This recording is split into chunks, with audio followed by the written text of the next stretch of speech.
and welcome to Patriots Perspective. Man, today I've got somebody here for you. I've got Penny L.A. Shepard back and John Carman. He is the guy that used to stand right beside the presidents in Secret Service, and he may have a special guest joining us. So stay tuned. We'll be right back after this special message.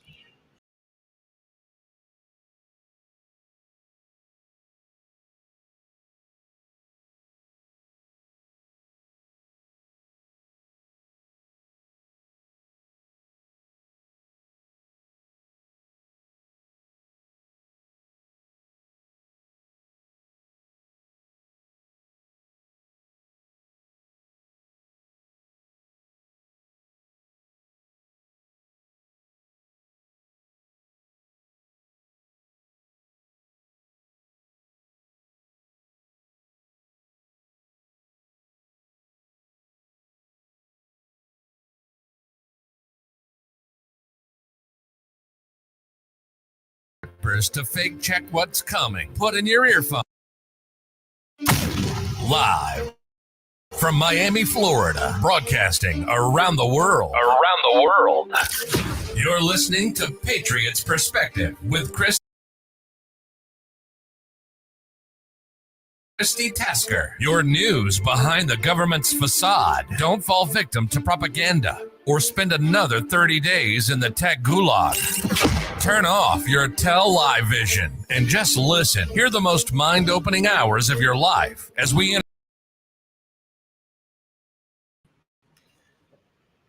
Thank you all for joining me. I don't know if you had audio on that. I have some people saying that we have audio, some people saying that we don't. I apologize if we don't, but here is Penny L.A. Shepard. Penny, welcome to back to Patriots Perspective, and thank you for helping me co-host this week while Mr. David from the Dark Outpost is taking a little dark time to himself. He's taking a little respite. Dark Outpost is dark from November 28th to December 4th. We resume on Monday, December 5th, and then you are a regular on our show on Tuesdays. So every Tuesday, you can see Christi on the Dark Outpost from 9 to 10 Central Standard Time, and that is 10 to 11 Eastern Standard Time. Well, thank you very much for having me, Penny, and thank you for all of the work that you're doing on Dark Outpost with the daily news, because it is absolutely amazing, and in no way, shape, or form are we trying to take over David's position while he is away. We don't want that at all. That's impossible. David is one and only David Zublik, the amazing David Zublik, of like one of my best friends in the whole entire universe. I love him. And I thank him daily for giving me the opportunity to be his executive producer. It's an honor. Yeah. And you know what? I know, Penny, he loves you. And in no way, I see all the time trolls out there saying, oh, David must, Penny must have David under his thumb. I think David absolutely loves and adores you. And I do as well. And having your news, and I know you work so hard behind the scenes, reading the news, putting it all together. It takes so much time. If only people knew. I have put your donation tab at the bottom, because after this broadcast, you'll see why, because this is what Penny does. And the only way she has support is through the people. And Penny, I'm grateful that you had some people last year donate to be able to, for you to get equipment so we can hear you well. You're actually one of those people that helped me acquire my new computer. So thank you very much, Christi Tasker. Yes. I appreciate that. I wouldn't have been able to do it without you. And I thank the people that stepped forward, because I do rely on, I'm on disability, and I don't ask for money only when I need certain items. So I appreciate, people helping me out from time to time. Absolutely, Penny. Well, let's go ahead and bring in our special guest today, John Carman. Are you ready, John? Come on in. Welcome to your first time on Patriots Perspective. We're so happy to have you here. Oh, nice to see you guys. Christi, can I share my screen? There. Yes, absolutely. Absolutely. Okay. Penny. Yes. Let's go ahead and bring in anything that you want.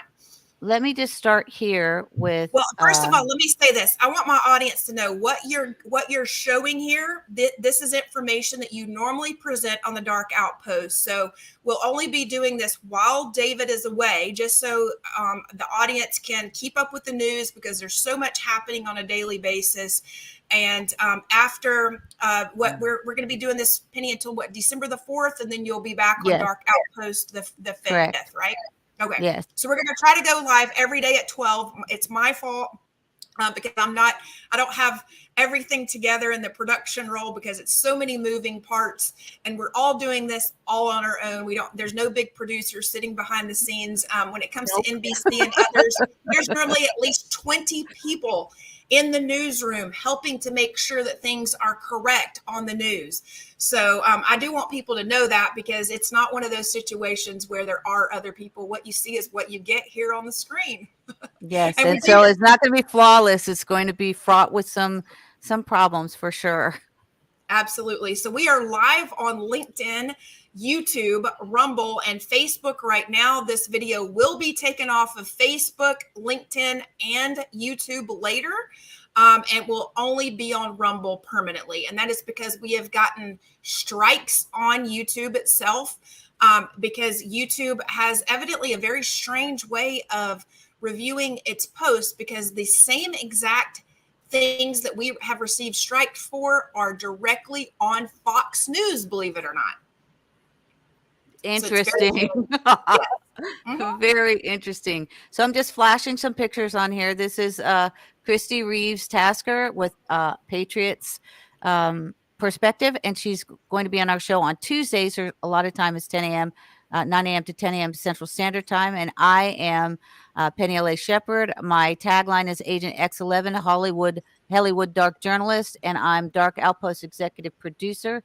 Today, we also have with us John Carman, former Secret Service whistleblower, customscorruption.com, and he is on Dark Outpost every Monday from 10 a.m. to 11 a.m. Central Standard Time.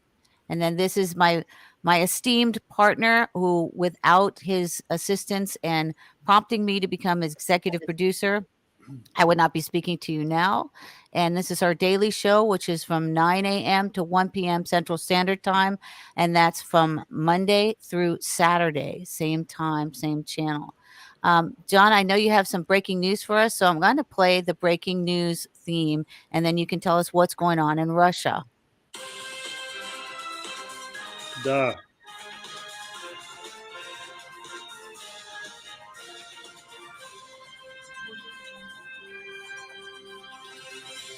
And don't forget to hit subscribe for Christi.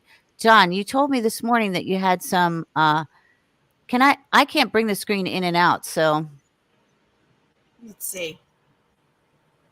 John, what's your breaking news from Russia? Well, first off, I got somebody who sent me something this morning, one of my sources out there. And I guess there's some guy named Hal Turner. I don't know if you guys work with Hal Turner or not. No. But I've heard a lot of things about him in the past. But apparently he put out a fake story that said that there was some sort of a bomb that was called a FAB, F-A-B 500, allegedly dropped in the Ukraine. That's false. That's a lie. So I'll tell Hal Turner himself to his face, you better get your sources fixed, buddy, because that's wrong information. Or maybe you got a job with the people out of Langley, and then that's what that is. It's an indicator. I already checked with my sources in the Ukraine, in the Russian Federation. No such thing happened. In fact, that photo that was posted actually came out that was supposedly connected to maybe something that happened in Syria. And I go, okay, well, then that's what that is. But this particular type of a device, when it goes off, if you breathe with your lungs, it will suck out the air and basically asphyxiate you in the area where the bomb occurs. So John, can you elucidate on what the story was?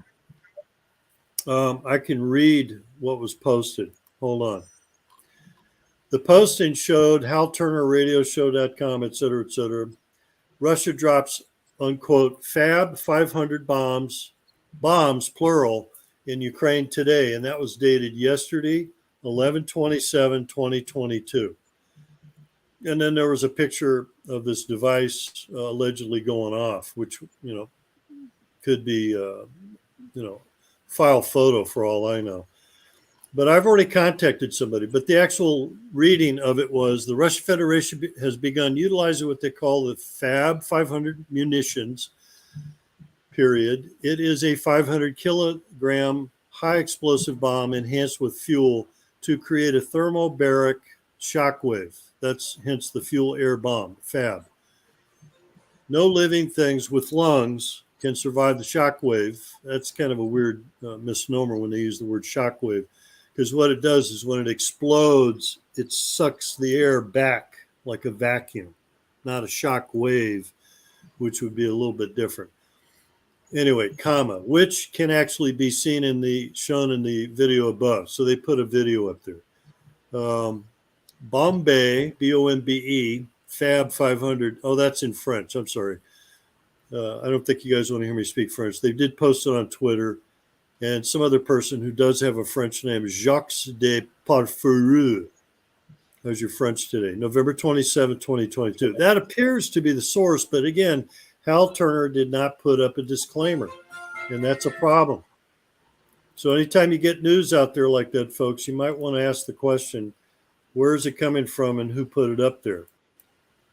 So she's playing a little bit of it right now. Yeah, so basically on the Sun. So John, it's actually on the Sun, and they're basically, this is aerial cameras that evidently they are showing. And I just want to explain to people that I know that there's a lot of normies maybe listening in that maybe you're not aware of how Hollywood can manipulate things and can actually make things.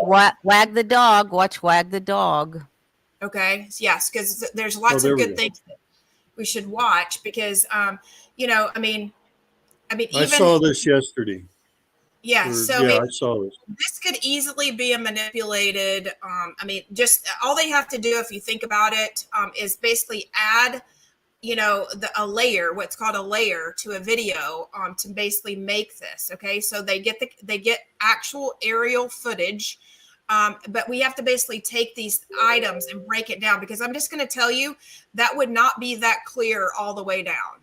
The visuals themselves, you would not be able to see that really, all the way down like they're showing. You would pretty much. And those are good.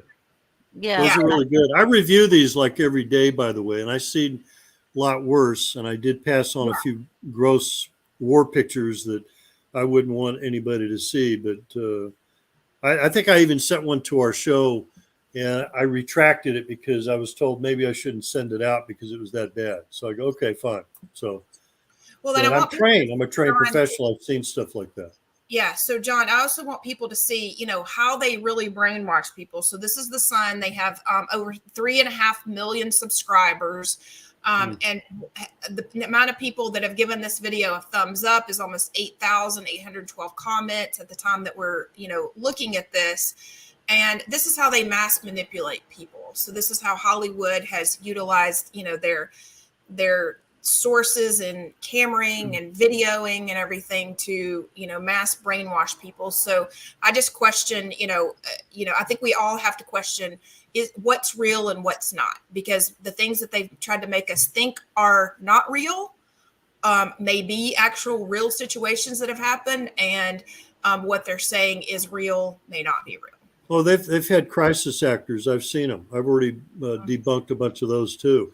They've actually shown the filmers, photographers out there with makeup, putting fake blood on them, all kinds of stuff. But unfortunately, I had to look at real stuff, totally different from the actual sources in the war zone itself.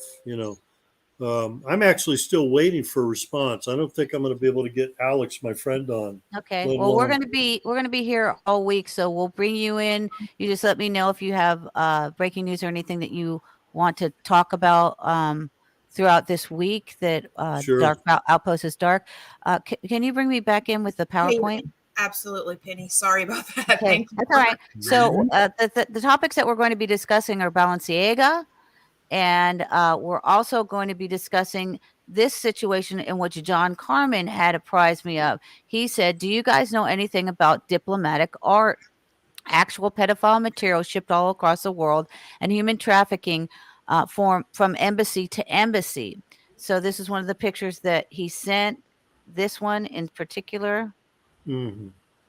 Pedophile queen, art, child trafficking, and ruling elite pedo rings.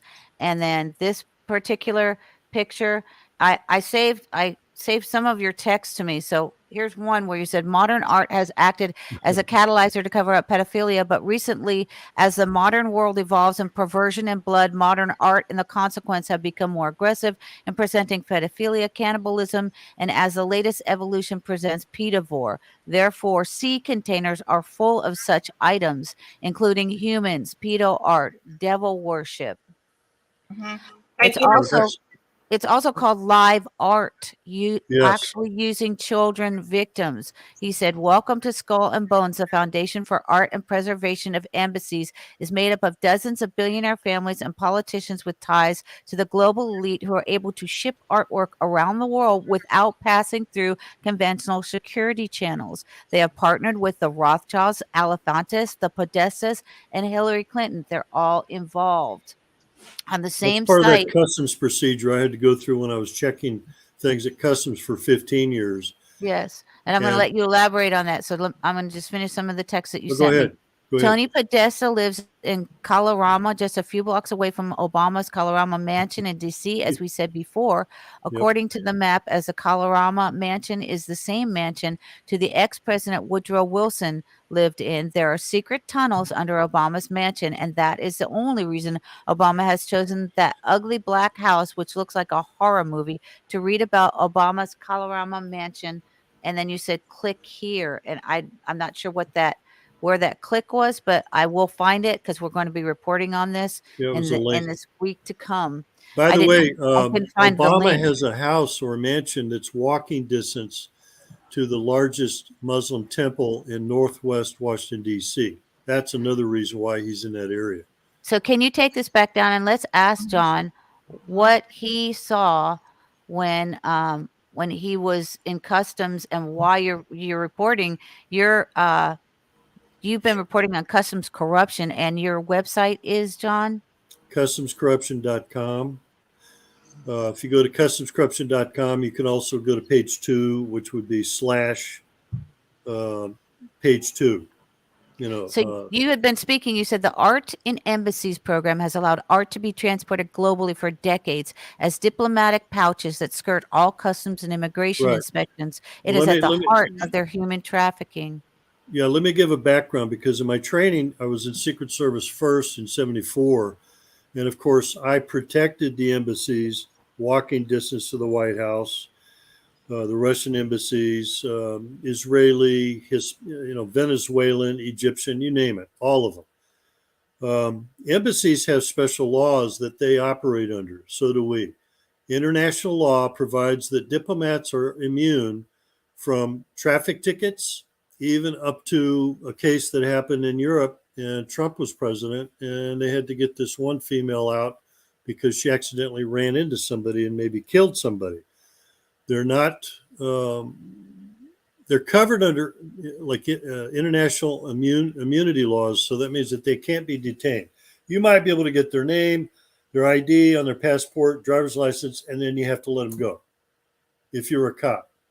And I'm state, local, and federally trained. So I have the full gambit of all these training, federally especially when I went to the border and I was inspecting ambassadors or the sons of an ambassador, and they didn't like that. And I would find contraband. There are ways and procedures, but try to understand that when certain people were in office, I won't mention the Clintons, but I will. Those people are involved in stuff in trafficking, just like they're doing with Biden right now. They're holding all the sea containers offshore. So you don't know if it's got diplomatic art, or let me put the quotes, diplomatic art, which could be pornography, child pedophile activity, things like that, versus actual weapons and miniature rockets and missiles pointed towards the East Coast, the West Coast, all around the country, all around the world. So they're holding us at bay, basically. Can you explain, John, can you explain diplomatic immunity? Remember that movie with Glover and Mel Gibson and Joe Pesci? Yes, Lethal Weapon. Yeah, it was one of the Lethal Weapons thing. And they were actually investigating a German-looking guy. No, it was South African. Let me be specific. But he was German, South African. It was an excellent movie because it demonstrated perfectly, you can't touch me, quote, diplomatic immunity. So unfortunately, the guy was on the ship when they were transporting tons in a sea container of money. You know how many pallets that Obama or Biden and these guys would ship off to these other countries by the pallet, by the sea containers full. And if you folks haven't seen a sea container, you know, you've got 25, 30, 40, 50, 60 foot, maybe even 100-foot sea container when you ship your goods across the ocean. John, there was also a lethal weapon in which it involved Long Beach and the shipment of human cargo. Yes, and I've disclosed trafficking by a guy up in Long Beach by the name of John Heinrich. Look that name up. John Heinrich was a district director at the time, 94, 95, when I found an actual document. So I've got hard evidence out there, folks, and the FBI is ignoring it. The Office of the Inspector General, which is like the internal affairs of the Treasury Department, including the U.S. Attorney's Office in San Diego, including the FBI office in San Diego, or the Washington field offices, all the way to the White House since 94, 95. And who was president that week? Remember that guy? That's back to Clinton. So with hard evidence, this guy got paid $250,000 cash. I got this from a relative that disclosed the information on the particulars. They transferred the money to a special bank account for an overflight of 167 illegals from Mexico to arrive anywhere they wanted to land in the United States. There's a good shipping container ship right there. You can see those are all shipping containers. I've actually ridden on a shipping container ship from Japan 2 weeks. I hated it because it didn't have a place to run. You had to go up and down steps, and it was kind of restricted. Those things will overload themselves with tons of material. Customs does not have enough people to actually inspect every one of those.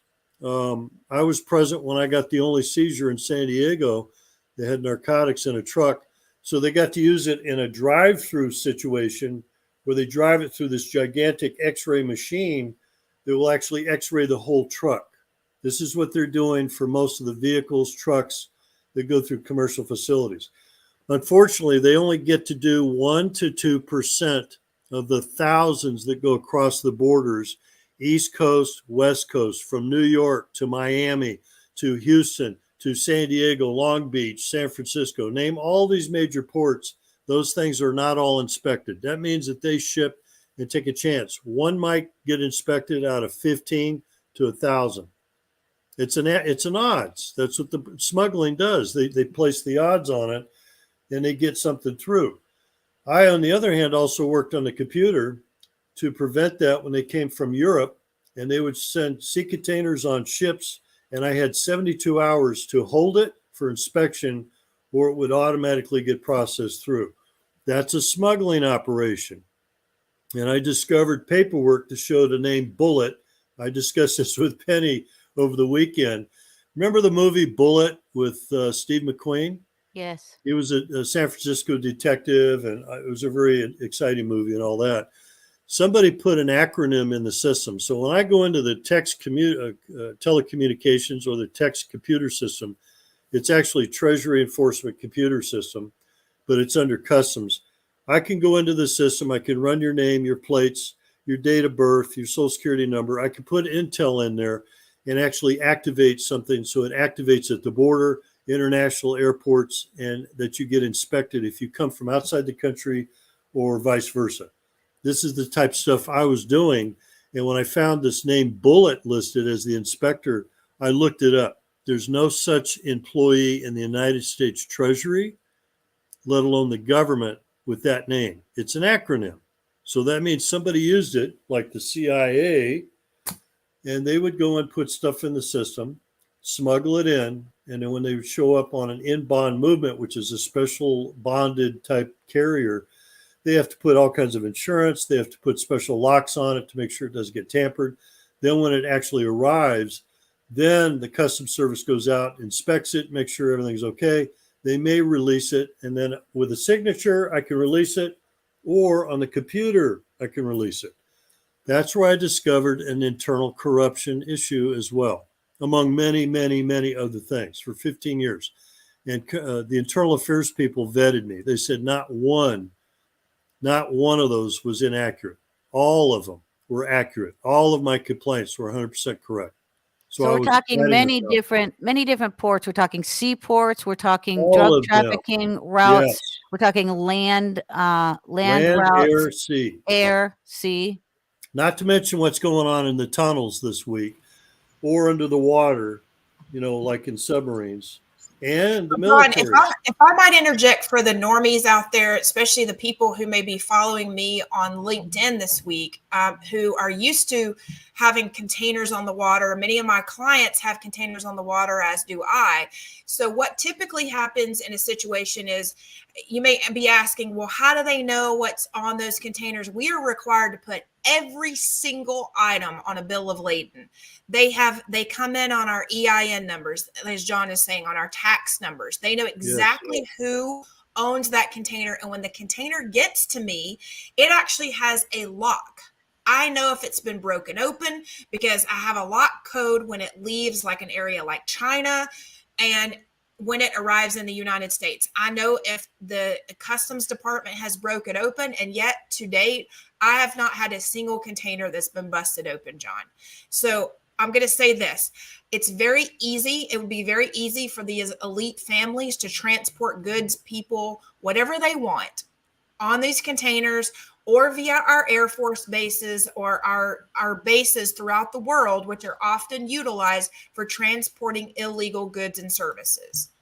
Yeah, that's a good overview, because a lot of people still don't understand. Even with the high security seals that they use, I found where they were broken.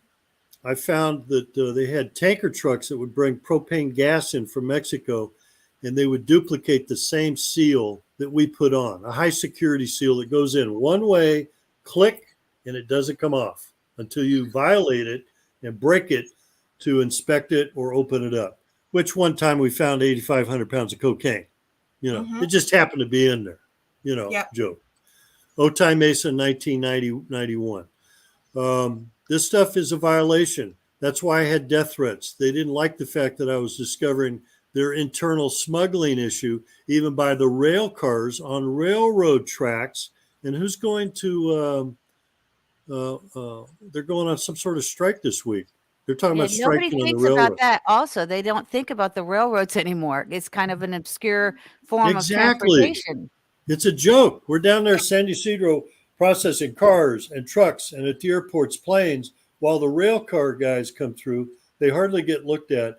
And sometimes the illegals jump on the rail cars and Border Patrol intercepts them, but they still come in. They're still smuggling. I've got contacts, ex-CIA guys like Tosh Plum Lee, a buddy of mine. He used to fly for the CIA. We used to talk about, the Marine bases, the El Toro, all the other secret military bases. I live right over by there. I'm going to read one article regarding Texas. Authorities ID 47 of the migrants found dead inside an abandoned truck in San Antonio. Yes, that was a serious case. Yes, Bexar County ME office released a list of the names and ages of nationalities of 22 of those who died in the sweltering tractor trailer. So this was July 6, 2022 is when this article was written. Most of the 53 migrants who died in what appears to be the deadliest human smuggling case in modern U.S. history have been identified. And I'm going to say that those are what they found. Yes. What about what they have not found? Yeah, and if they're doing this by numbers, if they go through the border, like this truck probably went through the border, and it may have been through the line release program, which means they scan a barcode. There was no highlights on it. They didn't do an enforcement deal. Now, if I was down there, I'm looking at the driver, but sometimes the driver doesn't give any symptoms because he's just picking up a load, dropping it off. He may just drive it across, drop it somewhere, and another guy picks it up. That's the real smuggler. But the problem is they've got thermal imaging, they've got x-ray machines. They could x-ray every truck that comes across, but it takes time. So you might process 2,000 trucks in an 8-hour shift. Times 3, then you're going to get triple that amount. They don't have enough people, just like they don't have enough people on the border. They're doing that intentionally. They're controlling it because they know you don't have enough time. Yes, So and all these people that died up in Texas. Whom are they Sorry? bringing in? Whom are they bringing in that we Well- don't know? Heads well, of if cartels? it's related to the cartels because I was going to mention this today. Drugs, guns, money, people, and children now. They're putting special armbands on each child designated by each cartel by a color or a code or whatever. As soon as they get across, they're obligated to pay money. OTMs, other than Mexican, are highly valued because they get to charge more money for South Americans. In the old days, it'd be like 600 to $1,000 for a Mexican national. Then it would be Brazilians. Oh my God, Yes, that's these 6,000 people each. were from Guatemala and 6 from Honduras. Exactly. So when you get into Chinese, the Chinese are the worst. They get charged like upwards of 10,000 each. They want to get out of the country, and they're trying to go against Xi Jinping right now. They want him to get out. It's that bad. But the smuggling is so intense, people don't realize. I've seen and captured people in trunks of vehicles, inside compartments of trucks, motorhomes, boats, planes, you name it. Yeah. Christy, you had mentioned, you had texted me something about what's going on in China. Would you like to bring that story forth? Yes, I would. I'm actually pulling up the information. Give me just a minute. Since John had just mentioned what's going on in China, because they've had the longest COVID lockdown. Epically, it is 3 years now, and the people are uprising right now and calling for Xi Jinping to step down. They're asking for him to step down. That's evidently what our news sources are reporting. So I do actually have sources on the ground in China and various parts of China. I have reached out to them to see if I can find out, if it is the truth, because I don't believe anything that I see on any. Right, because they're going to quell an uprising, and that quelling is going to be the murdering of their citizens. Yes. That's why they were wearing masks and so forth and red headbands. They used to do that in Japan. I've lived in Japan. I've protected the Chinese at their embassies as well. So I've defended the Russian, the Chinese, you name it, all the embassies. And Christy, you've been to China? I go to Guangzhou. So I go to Guangzhou for a lot of manufacturing. I have a 20-year Chinese visa. And when, I always tell people when you get there, you never know what you're going to be able to do or communicate, because once you're on the ground, and John can attest to this, once you're on the ground, they control every part of your movement. They have the scanners too. These special digital drones. They can take a picture of a whole crowd, and they can see you visually. If they've got your identifiers, your face, your ears, eyes, ears, nose, they've got you, and it'll turn up in a database. This is why even people like Gavin Newsom in California and the other Democrats want to get a special scan, make it federally identification on your federally qualified on your driver's license or ID card and your passport, because they've got so many security features, and that information goes into a documented database like U.S. Customs Immigration would use at the borders. But it's also shared information, folks. This stuff goes out to other intelligence agencies, maybe even worldwide. So if you become a terrorist, they've got a picture of you, or you got a passport, they basically have your looks right there. Yeah. They can pull you up. I mean, let's put it this way. I'm not going into China right now because, I'm very outspoken against the way that they treat the people, John. And, let's just say, I already feel like I have let's put it this way. My passport's been damaged by them. It's had to be completely replaced.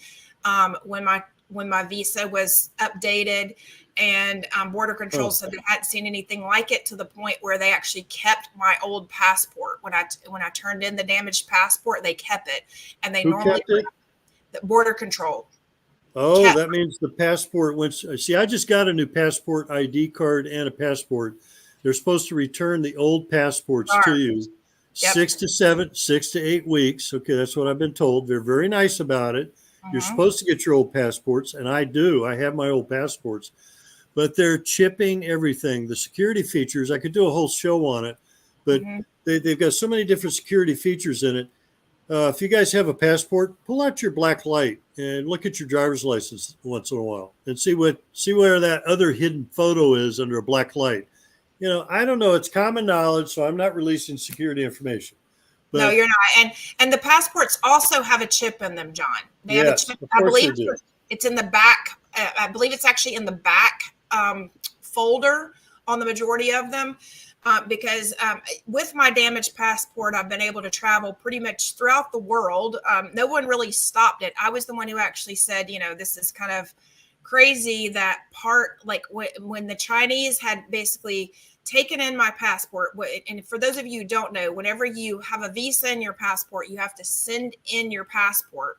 They put the visa in though it's a card, but it's a page. Okay, so they apply that page. Well, my page came back and my US page was completely damaged to the point where the coating was coming off, flaking off, you could flake it off with your finger to the Somebody point where got a hold of it. Yeah, the numbers and everything would come off. Okay. Yeah, there's something wrong with that because the numbers are raised.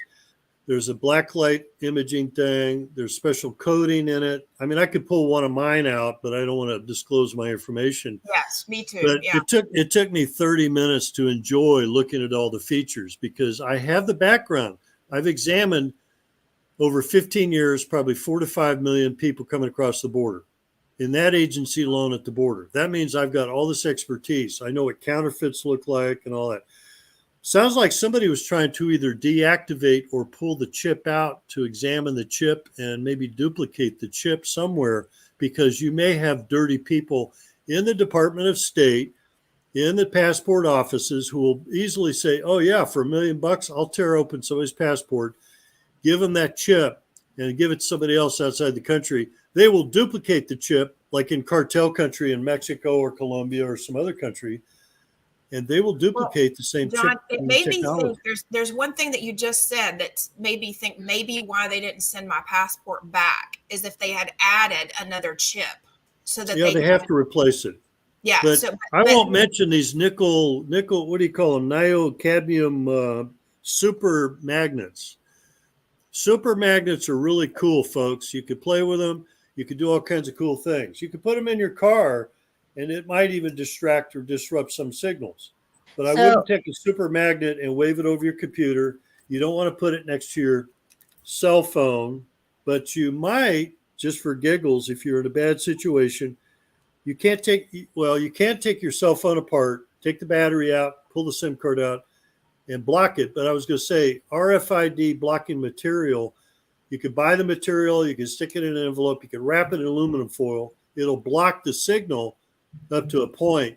But the thing with passports is you could put a magnet next to it. I'm not going to do it to mine, but mine's in a protective sleeve. It already is in a protective sleeve. Go on eBay, look up passport holders, RFID, radio frequency, etc., and that will help block the signal. It'll block you so you can't be seen. Excellent. All very good security precautions. Thank you, John. Can you elucidate a little bit on what's going on now in Xinjiang? Or Xinjiang? How do you say it? Xinjiang? Jingle, jingle, jingle. Ni hao ma. Jumping. Ni hao ma. By the way, a funny fact on being in China, John, you might appreciate this. I can actually eat rice with chopsticks. Most Chinese people cannot. most Chinese people cannot. They shovel the rice. Oh yeah. Well, that's because they're hungry and they want to get it in. That's true. Yes, that is very true. Even at the nicer restaurants, I couldn't believe, they couldn't really eat that well with chopsticks. I always thought that they could eat really well with chopsticks, but they couldn't. I won the chopstick eating contest. But yeah, so protesters are holding up blank papers and chanting slogans as they march in protest in Beijing. And this is coming out of Shanghai as well. Protesters are angry by strict antivirus measures called for by China's powerful leader to resign, an unprecedented rebuke as authorities in at least 8 cities struggling around to suppress demonstrations on Sunday that represent a rare direct challenge to the ruling Communist Party. Okay, so this is coming out by the AP. It could very well be true.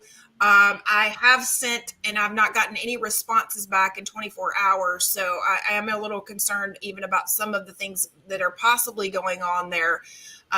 Here are, photographs, but let me just say this, because it's coming out from the AP, really anything I question. Okay. So even if it's coming out from a independent news journalist, but like we were getting messages that the banks were shut down, but I'm not seeing a mass overview photo that I would really like to see. So I'm just wondering, how many people were really out? It does look like they're peacefully protesting.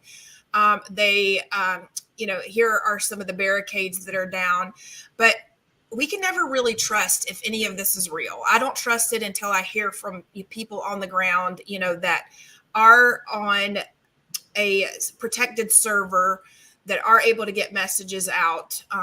But that this is a reporting by the AP. Then we also have different sources. Hang on just a second. Let me pull I monitor Fox once in a while, and then I compare it to OAN. And then, of course, I go to my international sources and ask people outside there too. So yes, exactly. So that's what I want people to know. I don't think any of us just believe whatever is happening, or whatever we hear is happening, because that is one thing. So the other thing, hold on, let me pull up the other tab here, because we are going to share I'm going to share another article, because people are supposedly also being burned in their buildings. Burned alive in their buildings. Apparently the fire trucks could not get to that building. And then where they were, their hoses were not reaching the flames. So subsequently, I think it was 10 people died. But Yeah. another 19 were injured. I'm not sure if those were the actual stats. So I want people to understand too, with China, they had locked their doors from the outside. They were trying to do this also in Australia by locking people inside hotel rooms. This is a worldwide thing, and it should not. This is inhumane. This is like dogs, treating people like dogs, locking them inside their apartments. And I do believe they've tried to do this there, and that they may still try to do this in. How are they getting food and medical supplies, Christy? They're supposedly bringing them food and medical supplies, but I don't think are they? Yeah. Well, that means the food is in question as well. And I also wanted to interject that I had a contact in Australia. They were doing the lockdowns. They couldn't even step outside their own apartment or their house by 15 feet or something, where they would be arrested. This is the fire. Go ahead. Yeah, so this is the fire. That's outrageous.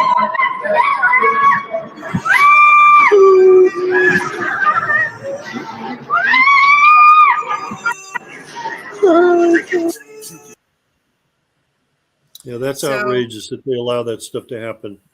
Yeah, well, John, the really important thing is, we had this occur in, believe it or not, in Italy. And I know firsthand, one of my really good friends actually lives in Venice. And at the very beginning of these whole lockdowns, do you know that Venice was one of the first cities to be locked down? Yeah. I mean, that's interesting. She could not go within 200 meters of her home, okay, without a pass. Yep. There you go. It's back to World War II. Where are your papers? Checkpoints. And that's what they're doing it. They're doing it right now. And they're using the COVID as an excuse. That's exactly right. They were using COVID as an excuse. The other thing that was supposedly going on at the same time was supposedly, we have to keep in mind that Venice is on water. And supposedly during that time, some of the independent news journalists were reporting that there were Army soldiers, in which I can attest from her that there were true Army soldiers guarding the streets, and that they were taking out our mortgage documents, because supposedly all of our mortgage documents were actually being stored in Venice. That's what they're going to do next. They used to do that back in the 1800s. Oh, there For was the a fire at acquisition the of courthouse. property under eminent domain? I don't know, right, Penny? I've actually questioned my own mortgage company, asking to see the true copy of my mortgage documents, and I have not seen them to date, and it's been 2.5 years. That's how they're going to seize people's properties next. Remember, I worked at U.S. Customs, so we used administrative laws under the asset seizure forfeiture funds. So if we caught a vehicle that had a joint, let's just use that as a simple example, it's automatically $1,000 penalty. If they pay it, they get the car back. If they don't, we get to keep it and sell it at an auction. If it happened a second time, it's like a $10,000 penalty. I should have said 5,000 and then 10,000, and then they pay 10%. That's usually what they get. If they do it a second time, it's gone. You're not going to get it. This is the same laws that the other states have used throughout the United States. They've started to adopt those administrative procedures, even when stopping a vehicle on a highway in Texas, like a trooper that stopped this guy, and he had over $10,000 in cash on him. So what? I'm in the United States. I can possess all the cash I want and drive around with it all day long and do whatever I want.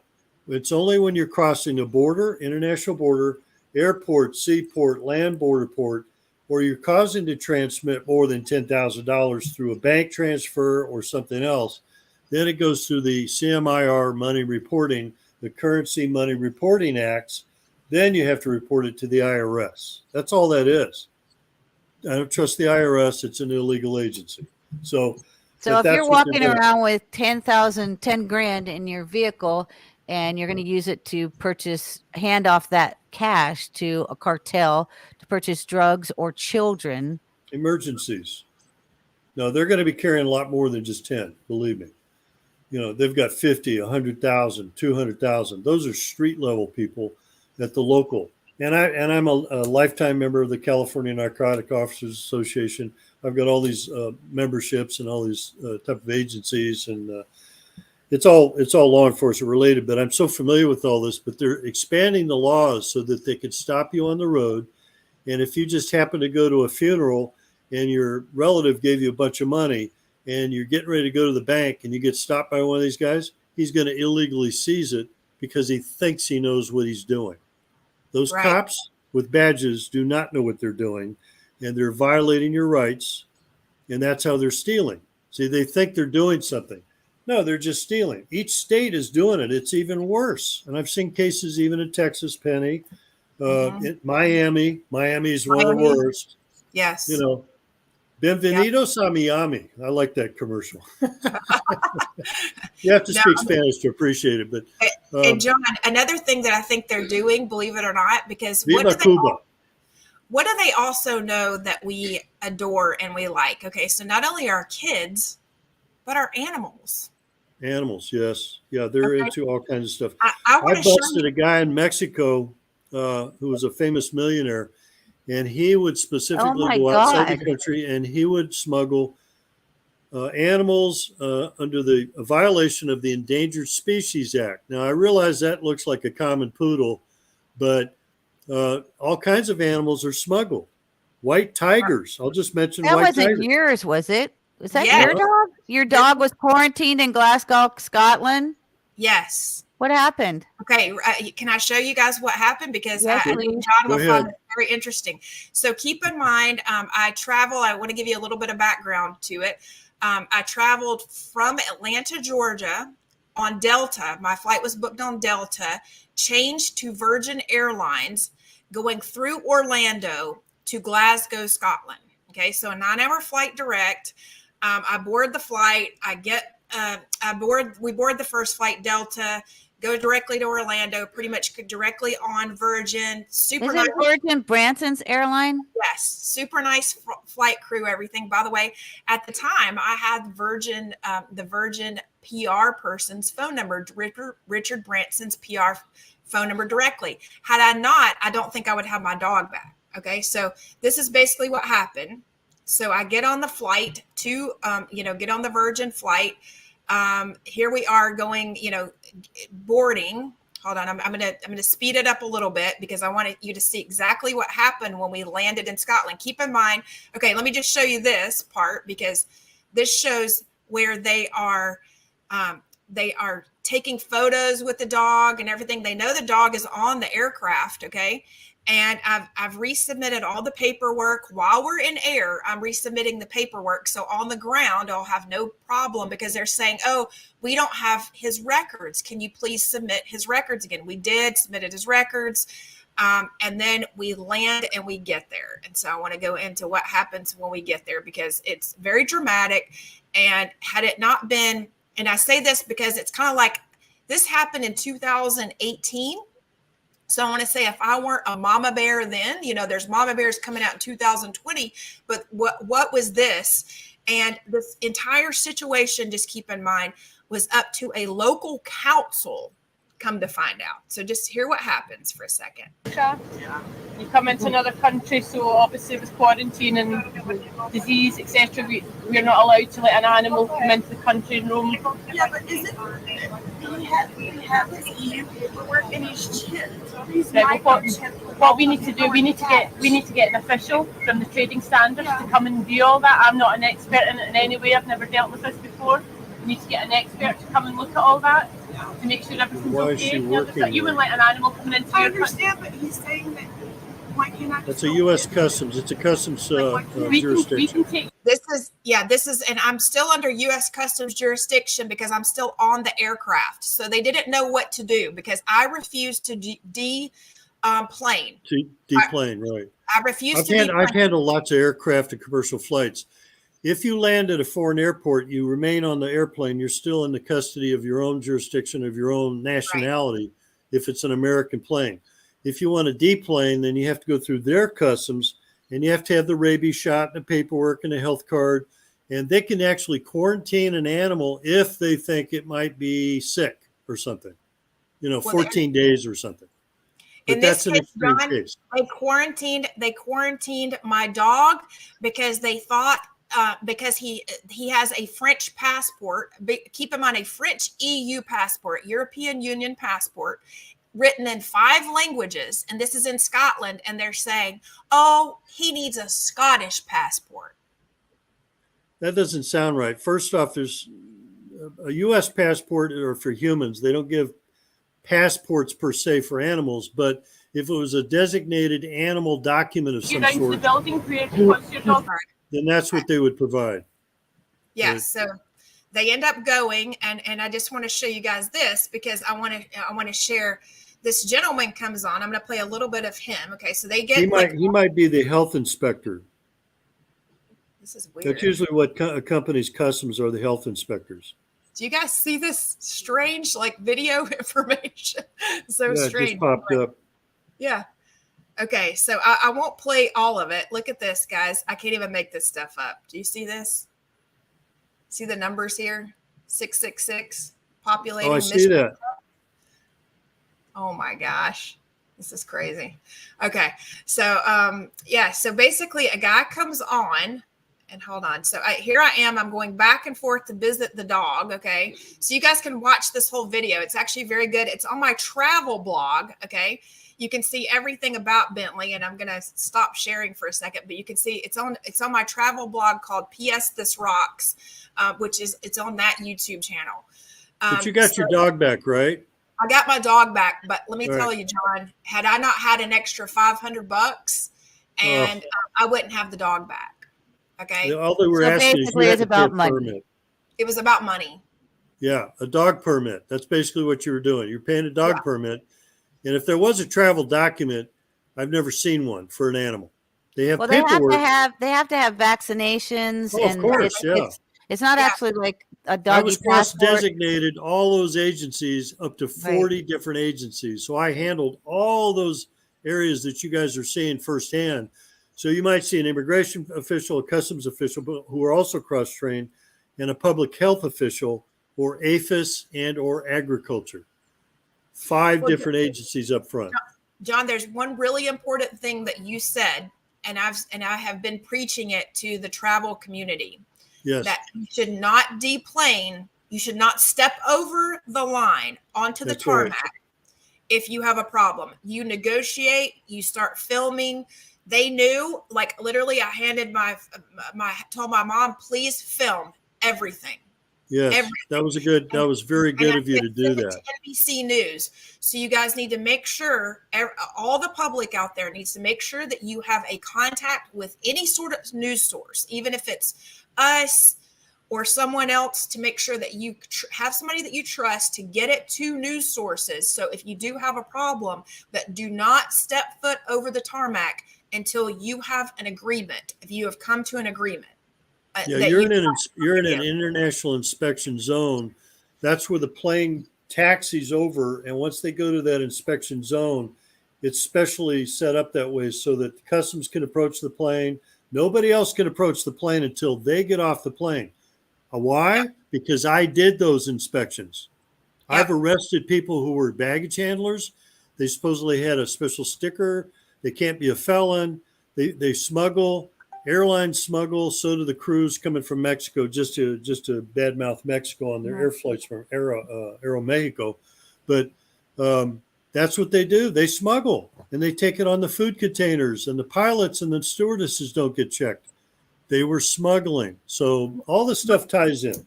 Okay, so keep in mind, they knew about this 9 hours while in air. Okay. Wow. So come to find out, when, basically they just realized, like, I'm not going to just leave the dog. I'm reporting on it. I am going live with it. I basically went live, with all the stories. And the guy who actually was in charge of quarantining my dog and choosing whether or not he was quarantined, whether I got him back, was the one who tells me at the very end, oh, my wife's always wanted a little white poodle like that. Oh my God. Yeah. That's the stupidest thing in the world for him to say. Well, what if they do that with kids? My question is, they do it with dogs. I mean, don't think that they're not doing it with kids. Well, they've had children travel too. Anybody under the age of 18, they have to have a special document. They have them escorted specifically by an adult airline employee all the time. They are not left out of their sight. Animals are handled differently. You know how many mistakes they've done with animals. Sometimes they'll put them down in the hold down below where the temperatures go up to freezing and or don't have oxygen. And then at 30,000 feet, and they come back and wonder why their animal is not there or dead.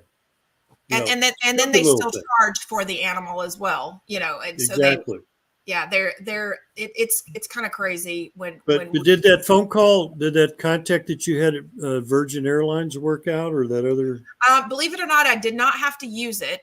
Okay. I did not have to use it, but I did let them know that I had it early on, because their big deal was, hey, we just need to get you off this plane because this plane has, we have passengers waiting to be picked up in Edinburgh. And I said, well, the sooner we make, and it was dramatic because, here they are taking photos with my animal, like as if he's a celebrity, right? Inviting him up to the club level. Fortunately, thank God, I fell asleep for almost the entire flight, which I never do because I had an entire row. I fly coach, I fly the cheap airline flights, Right. But I had an entire row. And so I happened to fall asleep the entire flight. Otherwise, I would have probably been nervous, panic. I always say that God will put, he basically, there's a couple times in my life, he's literally given me sleep whenever there have been pretty traumatic situations that have occurred. Stressful situations, yes. Yeah. And it's I'm very blessed for it, because otherwise I would have probably been a nervous wreck the entire time, thinking, because, did they know that they were going to do this, to him? Did they, what was the real plan going on? Because they know ahead of time what's on the manifest. The pilots have to also radio ahead certain information. That's right. If your name wasn't run through a computer, I would be totally shocked, because your name has to be run through a computer when it goes international before you get on the plane, just in case you might be somebody they're interested in, especially when you're going to go to Scotland. And I've done research, Lockerbie, Scotland, and all kinds of interesting subjects. We'll have to go off the air sometime so you could share a Yeah. photo on a video so I can look at the passport stamps or Okay. other information, because I can Yeah. see where they may have done something. And again, I'm going to emphasize, go get a black light, a little black light, something like this little character here. And you can look at the inside of your passport, folks, for fun. And you might see something. I don't know, but Hey, it's that's a just a good stocking suggestion. stuffer, John. That's a A good stocking stuffer. Yeah, stuffer. and they're really cool because you'd be surprised what you see on an ID card, passport, or some other document. Not alone inside the ear of your dog, does it have a tattoo or does it have a chip on your dog? He actually has a chip. Believe it or not, their chips are in the back of their neck. Yeah. And I'll tell you, people, that's where I actually realized, because it was the longest time I actually did not want to have him chipped. Okay. Super magnet. Yeah. I'm just saying super magnet, I didn't want to have him chipped because I didn't want to have him chipped because I thought it was going to hurt him, John. But well, no, it goes to the back of the nape, and but John, it's so tiny. The needle's so tiny. This is where I realized, oh my gosh, they can chip anybody with the they tiny can. needles. Smaller than a grain of rice. It is. No, it's actually smaller. I'm sorry, I'm not really Smaller, getting the accurate. It's like a microchip that looks like a speck of pepper on your finger. That's right. They can do it that small. So they could do nanoparticles if they want to, and it's already in your system. That gets into the graphene oxide and that other stuff that we talk about too. Yeah. Well, he's definitely chipped twice because the Scottish wanted to have a chip in him as well. So that's the only way. That's interesting. Mm-hmm. That means they're tracking you from Scotland, maybe right now. I know that they are. Yeah. If they have a satellite, and I know they do because I advertise this deaf protection card.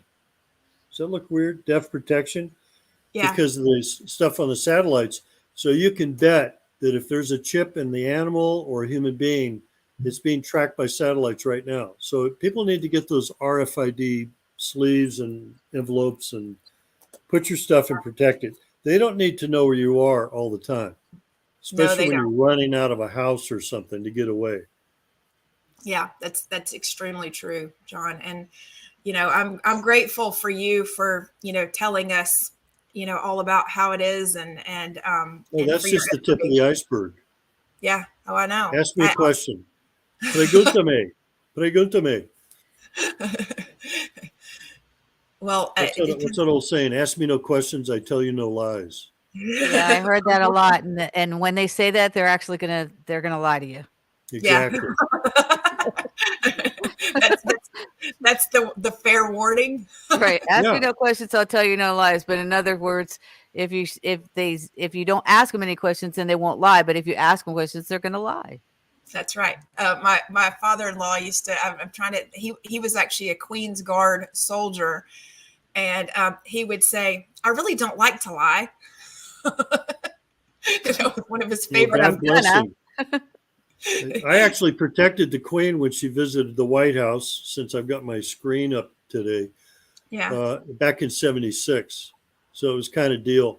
I've actually got a picture of her when she was like 16 or 17 on a chair facing me now. So it's kind of a nice remembrance of her, because we never get the truth about what's really going on.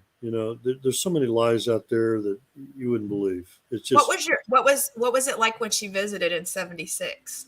Well, when she came, she would be at the Blair House, typically, unless she was actually at the White House. They have a Queen's room designated, the Queen's room. Oh, really? So there's actually certain rooms where she could actually sleep in the White House if she wanted to. But Blair House is across the street. That's where I also protected. And we had, of course, the British Secret Service. We had our Secret Service and myself and so forth. And whenever they wanted to do something, they would take her and put her in the limousine, drive her around the block to the back entrance and go through the back entrance and get her in, or the front entrance at that time. However they wanted to make the presentation. And it was quite impressive. Oh, thank you for pulling that up, because that's during the same year that I was there, when Ford was there. He was actually dancing with the Queen. Thank you. Perfect. This is It proof. was This after is Nixon proof left. that John. For those people who think that like we just make up everything. I like to show them, Oh, that's perfect. I like that. as we go along. Well, wait a minute. I've actually got a letter from her. I'd have to dig it out of a case, but I actually got a letter from her from Balmoral Castle, and Oh, you that's in did? Scotland. See what I Oh, mean? wow. Yeah. Oh, Two yeah. letters. Okay. Um, So I've been to several of her, several not Balmoral, but other to several Holyrood Castle, oh to yeah, Buckingham Castle. Yes, it's all Buckingham's the main palace, and they Yeah. say that they don't see the royal guard. Now that's perfect because that's the tent that they set up with the state dinners, and I believe Shirley Temple Black was there that night as well. It's And such I a got low quality video that it's like it's even grainy on my end, but yeah, at least but look how well she looked. She looked really good back then. I'm gonna see if I That can was pull in up the '76. photos instead. I'm gonna share the photos. I think the photos are maybe So that clearer. meant I was 23. Yeah. That's wild, isn't it? Yeah, because I was highly trained. I had a special background, so plus the martial arts and all that stuff. So that's a real big deal. But yeah, Awesome. that was very special. So yeah, this is basically what would have happened. Hey, Scotland. She ate special food. I was actually looking at a video over and over 5 or 6 times. She ate special food. She had pure water. No wonder she lived so long because she was very into this health stuff, and a lot of people don't realize it. The actual chef was actually describing and how they actually prepared the foods, even when he was on the ship. I later protected her in San Francisco when I was at the U.S. Mint. She showed up with Ronald Reagan. Somebody asked me to show up. I won't say who. I was at the what was it, Sir Francis Drake Hotel that goes up the hill in San Francisco somewhere. And here comes the limousines, Secret Service, and 1 or 2 motor cops. And they're right there. And there was nobody else around but me. So I waved at them. I didn't have to do any protection work, apparently. It was just like I had to be there for some other reason. But she So actually came to the scene. did you ever see pedophilia or anything? Because there are some people. I've arrested people at the border that were actually smuggling a baby. No, but a I mean lady. with the queen. I wasn't trying to take you off the Oh, queen. no. I would have to put that along the same line as the David Icke phone call I got back in '95 because I was talking to Art Bell because I was on injury leave and I knew a lot of people. David Icke called up and said, "You were Secret Service, right?" I said, "Yeah, I was." "You worked at the White House?" "Yes, I did." "Did you ever get close to the presidents?" "Yes, I did." "Did you ever see their eyes?" "Yes, I did." "Did you see the vertical slit?" I said, "No, sorry. You didn't see it. Okay. No, I mean- no vertical slits, no transforming type stuff going on there, especially the queen. Very nice, very pleasant lady. Okay. I mean, I would lay down my life if I had to. That was part of my job to protect those people, especially her. So to point out, I've even seen Ford when he was at the pool. When you're outside, let's say the reptilian theory, if you're going to do something, you're going to be out in the sunlight, you're getting your vitamin D and all that. That would be the perfect time to shapeshift or something. Didn't happen. You see what I mean? We're being so lied to about all these things.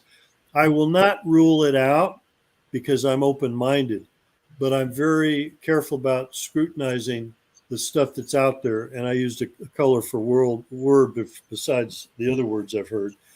Would be like, what about Elvis Presley? Yeah. There's a possibility he's still alive too.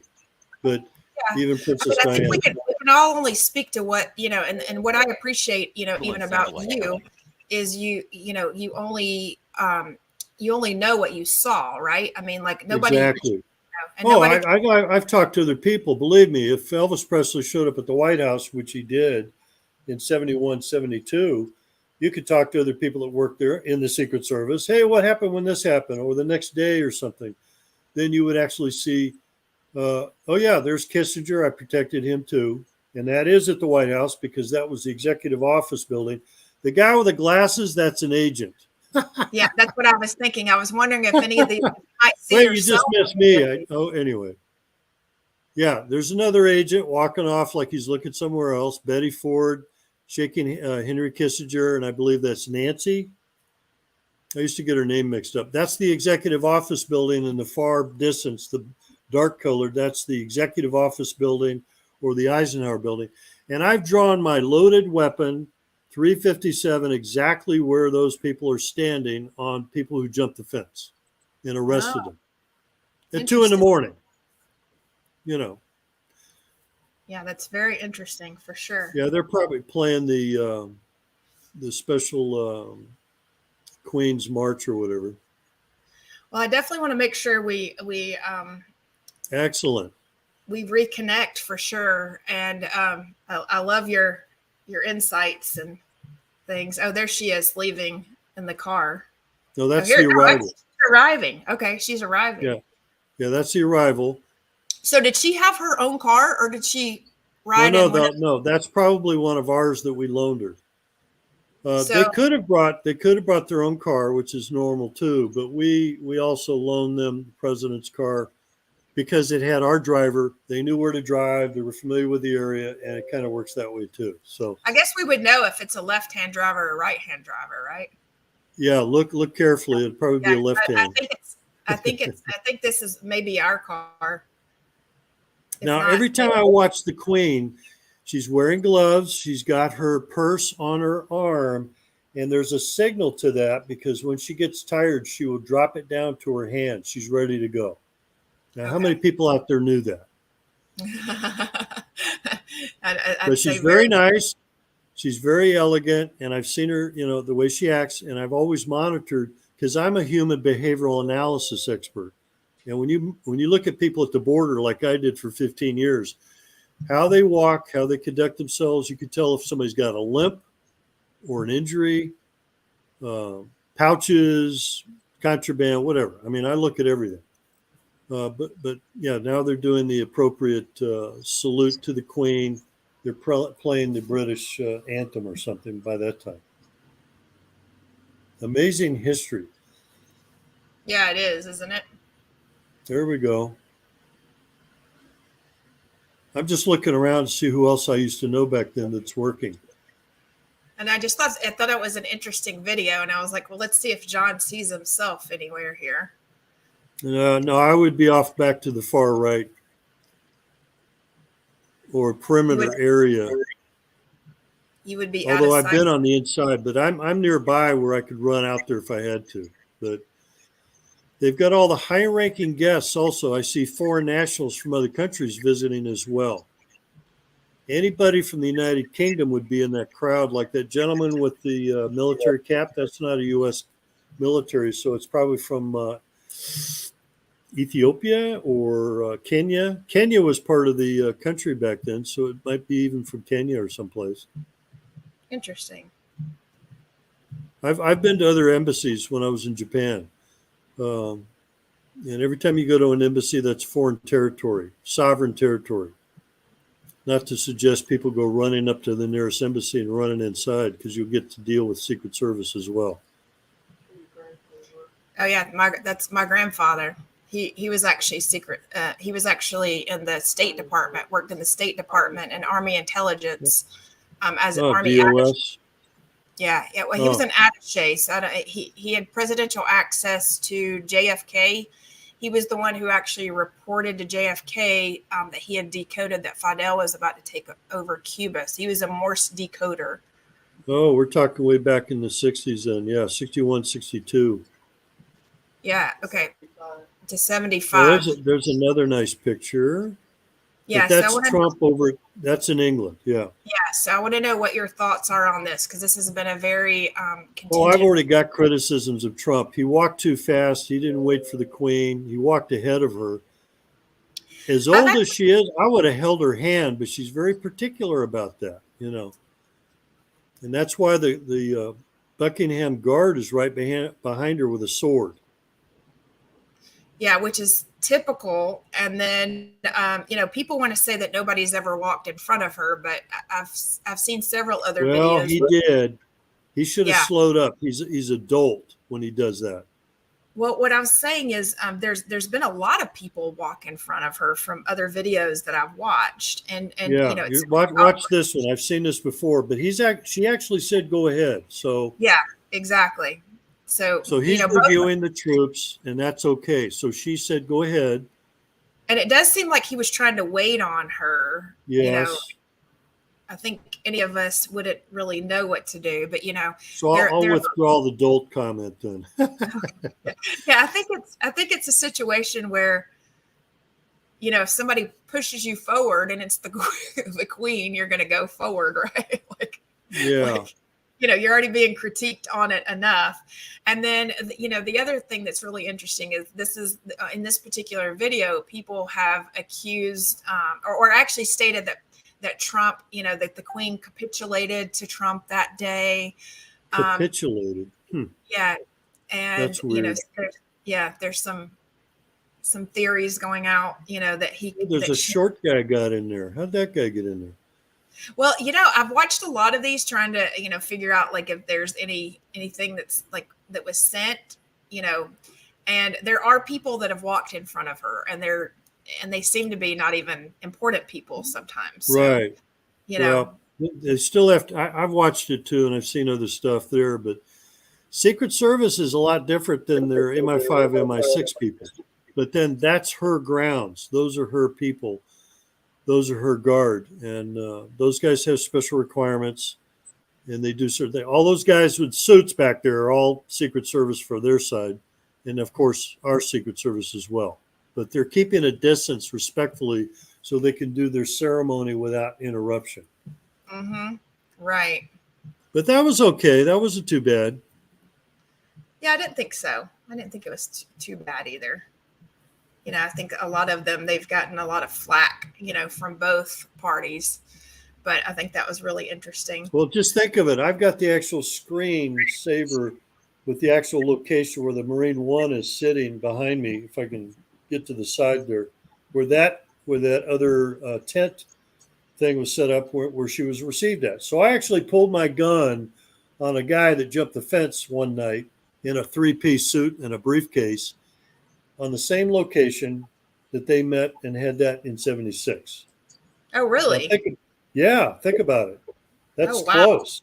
So if somebody had done that at that location, you would have seen some action, something might have happened. But they usually have all those people blocked off at a distance anyway. A lot of history. As Secret Service, did you ever go to Scotland?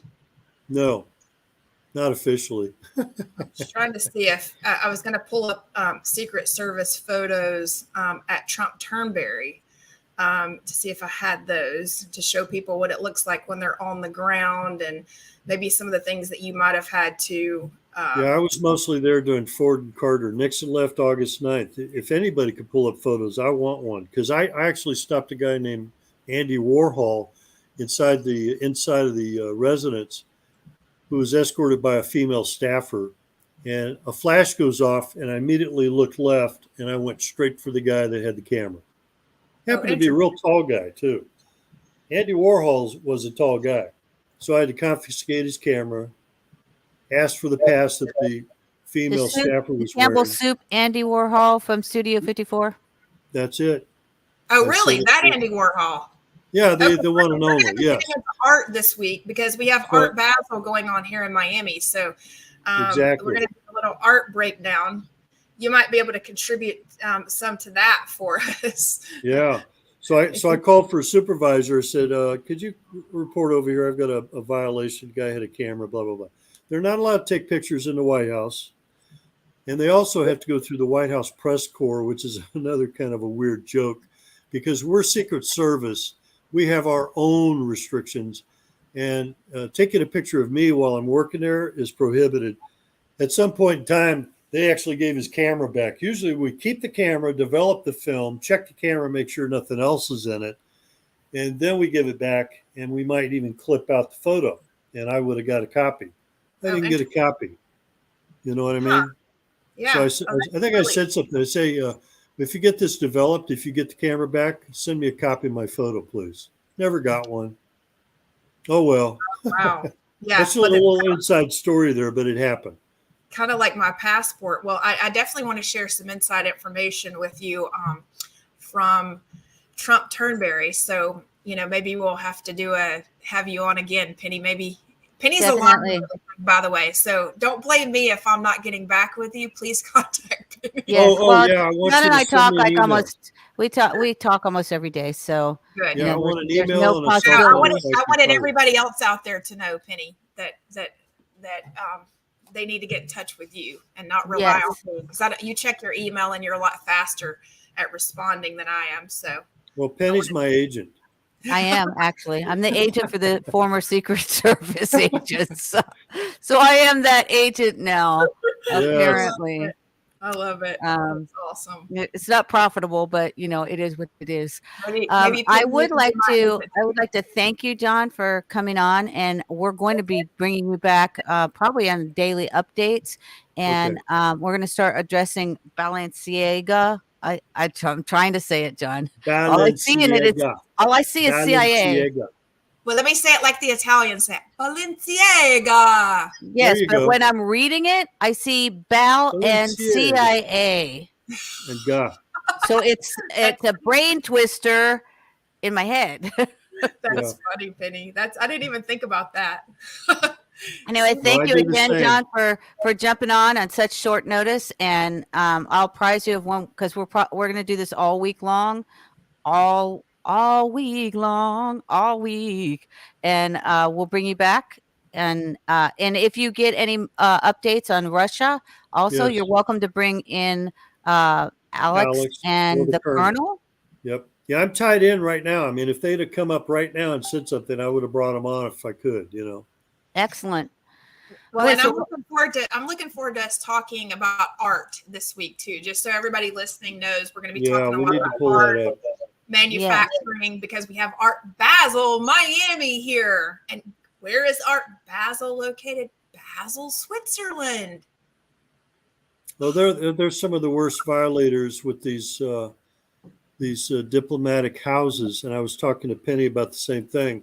A couple of guys who happen to appear gay, and I think I know what I'm talking about because I am in law enforcement and I've dealt with people of all sizes, shapes, and forms, and probably a few aliens that I wasn't aware of. You never know, but they openly act like I'm it's going a to say big which deal. type of aliens.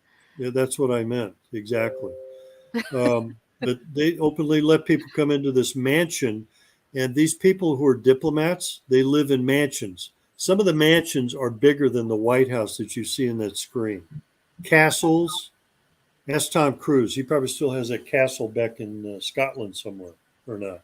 Well, and you know what, John? I also want to go over Culzean Castle with you. So we're going to have a little fun. We're going to go back to Scotland this week. Good. Yeah, let's go to Scotland. I'm going to take everybody inside Trump Turnberry with you. Perfect. I'm sure you can tell a lot about that. And I have some never seen before photos with Trump's chef there and some of the people that service him. And we're going to give them a huge shout out because Trump Turnberry is absolutely amazing. And you can comment on that because I do have. Sure.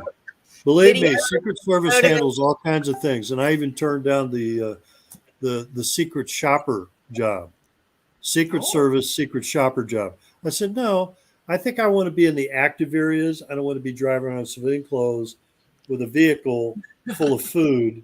And I'm talking commercial vehicles, vans, trucks, or something, because if they get ready for a state dinner, they're going to do all that. But I think that one official taster got sick and died. I can't remember, but they're not going to tell you about all that. Oh yeah, no, they don't. You know what I mean? Nope. Hey, John, come over here. Try this. It doesn't look right. Try it out. Well, Yeah. wait a minute. Where's King's the ultimate guy? tester. Where's Mikey? Yeah, exactly. That would not be a fun job. I know a few people that I think may have those jobs that they may not even know that they have the jobs. Well, I have to tell you a Secret Service story. When the Obamas went to visit the Queen years ago, Michelle and Barack. You mean Michael? Yeah, but I didn't want to say it. And I had a Secret Service contact in Florida confirm it when I didn't even ask him. So I said, John. He said, John, my other Secret Service guy told me it's true. It's Michael. I said, did they see the package or what? So that's the questions we guys have to ask. But Yeah. yeah, the question was answered when they drank out of a glass. Let me pull up my cup. When you drink out of a glass, folks, in England or at a presidential or a queen's appearance, it leaves saliva on the edge somewhere, and they tested it. They took it away. MI5, MI6 had it done in less than an hour, and they knew what the DNA said. Yeah. It was a male. Yep. And Okay. Joan Rivers confirmed it because they had the same plastic And she shirt. died shortly thereafter, by the way. Yeah, she did. That's exactly Which was right. weird. And she was a nice lady. I had the privilege of meeting her. So Oh, wow. yeah, she was a nice lady. I want to meet Rona Barrett. That's another Hollywood type. Yeah, I don't know Rona Barrett. Rona Barrett, she goes back to the 70s. In fact, she interviewed Donald Trump. So look up an interview with Donald Trump, Rona Barrett, and then, of course, Oprah. We won't talk too much about Oprah. We don't have enough time. But Or Ellen. I mean, let's go back and look at Michael and on Ellen. I mean, that's when her junk was really swinging. Oh, yeah, I saw that. I think that was on purpose. I think she was probably with Ellen. Well, that's the way they do it. They want to let you know, but that they know that you know. Yeah. You see what I mean? Yeah, so we know that you know that we know. That you know that we know. That's right. It's all psychological. It's been an absolute pleasure having you, John. You're a wealth of information. And the date of the Queen's visit was 7/7/76. My buddy Stephen is running. John, that is my birthday. Oh my God! No, there you go. Wait, and I'm 1776. I'm actually 1776. Oh wow! Well, I celebrated the bicentennial there. You see, yeah, so I am not only a bicentennial baby, but I am 1776. Wow. Yeah. You know what? Crazy? If you send me that information, I'll have my buddy run it because it's prophetic. Penny is prophetic in her numbers as well. Okay. It's amazing. I think there's something there. Yeah. 4/19, 2025, tribulation, 9/30, 2028 is the Jesus' second coming. He swears by it. Oh, yeah. He's actually asking right now. Your DOB. But we could go off the air, but was it 7/7/76? 1776. 1776. It's not like it's not out there. I mean, like I know anybody who wants to find it could find it. Correctamundo. I just told him. Correctamundo. He'll run it and tell me later. Listen, I've been in some major places. I feel like, on Dark Outpost, there was Boyd Anderson that we're on with. He was on with Penny and David. And I feel like, when I heard his story, even though mine's way different than his. He's already reacting because there's numbers to that. I'm telling you, you're going to come up with something. He backs it up 100%. Listen, he knows how to run through the Bible code. Okay. I've been at the president's tables. I have, and maybe because I always think it's because I'm nice, but I mean, surely not everybody, there must be something there because if you're that connected in a certain way, doesn't matter how, there's another type of a connection. So he's reacting. He's telling me that's a big deal. So he's going to run some numbers, I think. Anyway. Okay. Thank you for being on, John. And John, everybody can support you on john.a.carman@gmail.com or Venmo, John-Carman-17, right? Correct. Perfect. So I highly recommend that people, here's the deal, everybody, I'm not trying to pitch, that you guys should support everybody, but here's the deal. You're used to supporting cable news network that's telling you lies, and they're going to tell you this information like 5 years from now. And we're being serious. We're showing you the proofs and showing you even things that they've hidden from you. And there's going to be a lot of information to come out that, about your mortgages and everything that I have investigated, that it's really taken me about 3 years to investigate. And I'm trying to just confirm it, because if what I'm thinking is going to happen is happening, there's a lot going to be happening.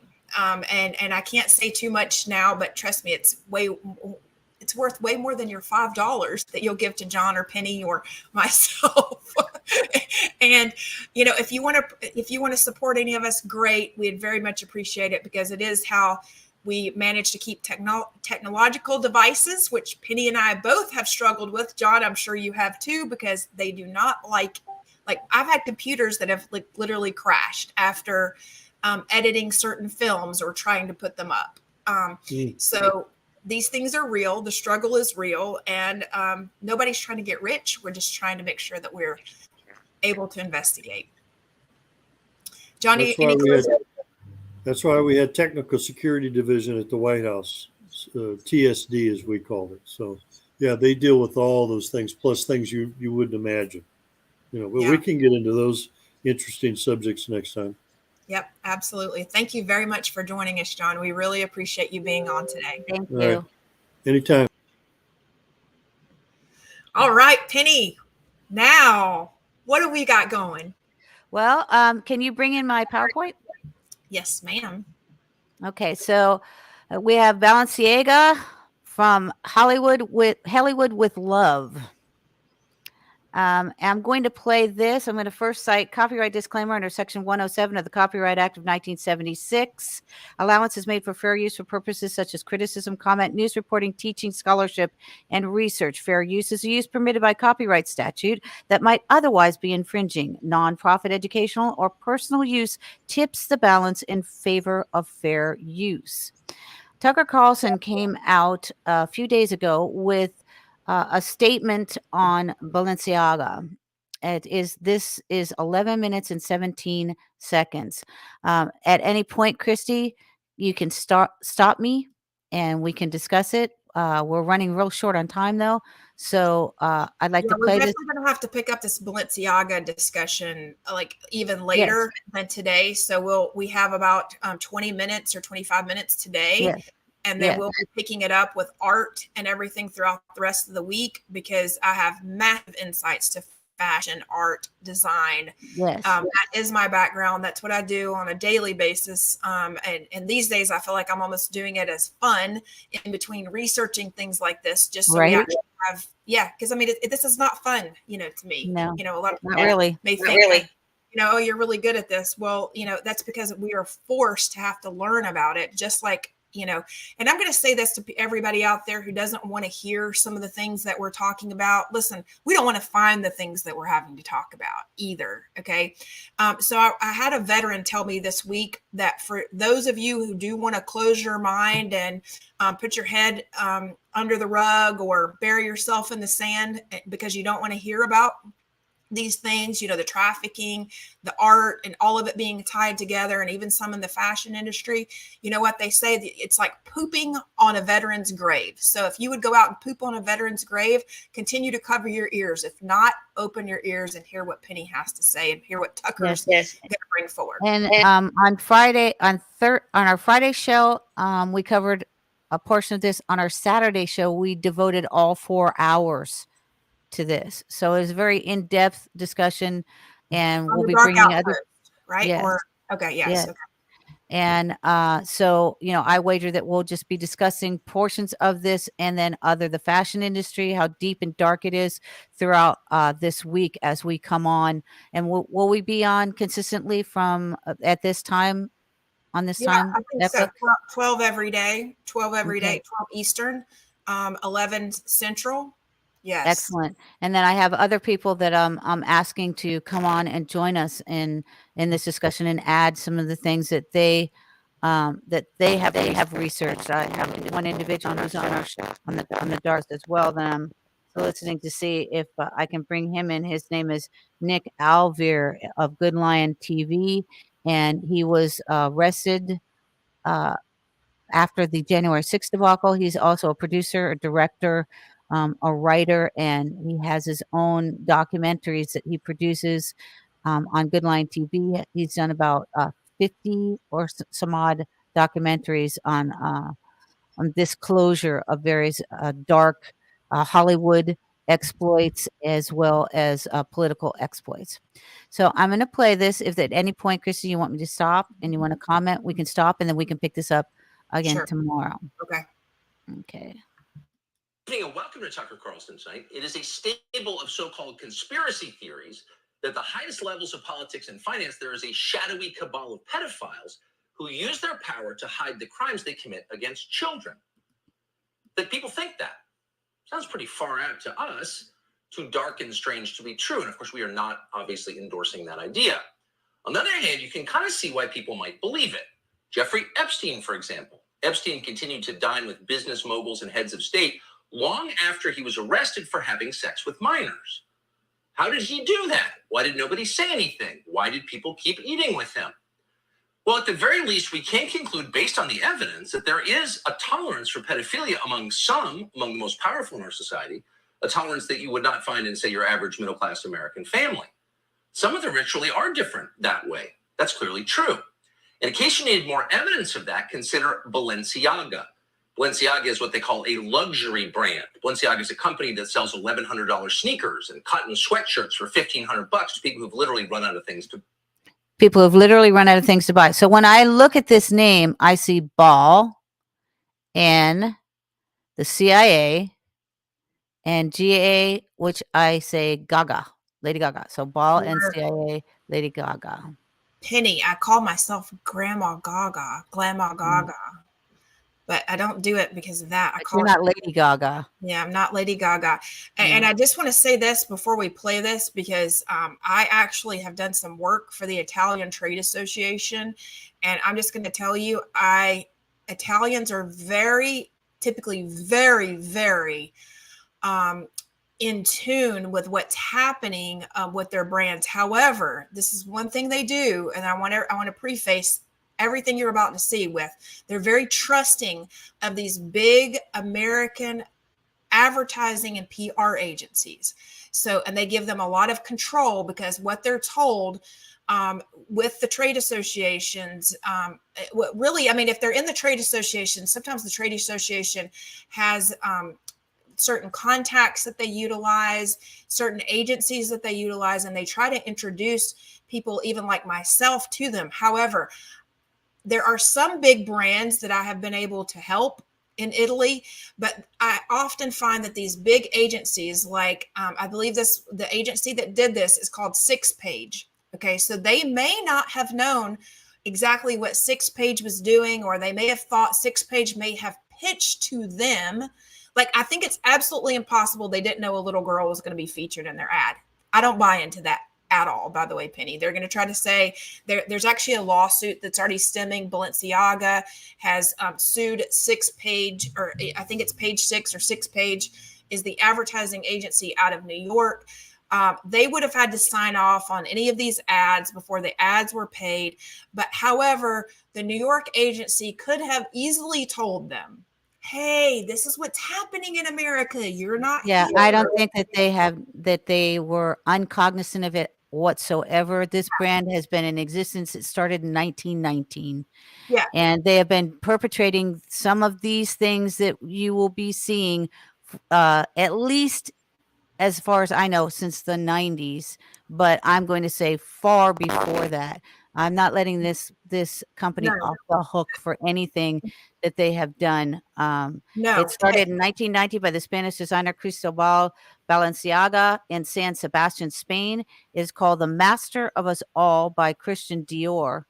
Balenciaga had a reputation as a couturier of uncompromising standards. His bubble skirts and odd, feminine yet modern silhouettes became the trademarks of the house.